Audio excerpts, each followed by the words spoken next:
ಇವತ್ತು ನನ್ನ wife washing time.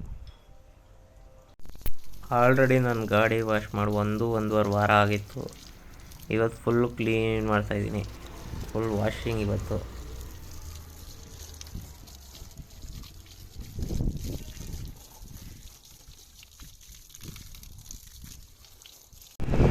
So ಗಾಡಿ ವಾಶ್ ಮಾಡ್ಕೊಂಡು ಈಗ ಕೆಲ್ಸಕ್ಕೆ ಹೋಗ್ತಾ ಇದ್ದೀನಿ. ವಾರಕ್ಕೆ ಒಂದು ಸತಿನಾದರೂ ಗಾಡಿ ಕ್ಲೀನ್ ಮಾಡಬೇಕು. ಇವತ್ತು ಹಿಂಗೆ ಕೂತ ರೀಲ್ಸ್ ನೋಡ್ಬೇಕಾದ್ರೆ ಒಂದು ಮ್ಯಾಟರ್ ಗೊತ್ತಾಯಿತು. ಅದರಲ್ಲಿ ನೋಡಿದ್ರೆ 3.5 ವರ್ಷದ ಹುಡುಗಿಗೆ ಅತ್ಯಾಚಾರ ಮಾಡಿರೋ. ಅವನಿಗೆ ಎಂಥ ಲೋಫರ್ ನನ್ನ ಮಗ ಅಂದರೆ 3.5 ವರ್ಷ ಹುಡುಗಿಗೆ ಅತ್ಯಾಚಾರ ಮಾಡೋದು. ಮುಂಬೈಯಲ್ಲಿ ನಡೆದಿರೋ ಘಟನೆ ಇದು. ಆ ಮಗು ಹೆಸರು ಬಂದು ಯಾಜ್ಞಾ ಅಂತ. ಮೋಸ್ಟ್ಲಿ ನಡೆದಿರೋದು ಬಂದು ನವಂಬರ್ 17 ಇಲ್ಲ 18. ಇದ್ರ ಬಗ್ಗೆ ಯಾವ ಮೀಡಿಯಾದವರು ಮಾತಾಡ್ತಿಲ್ಲ.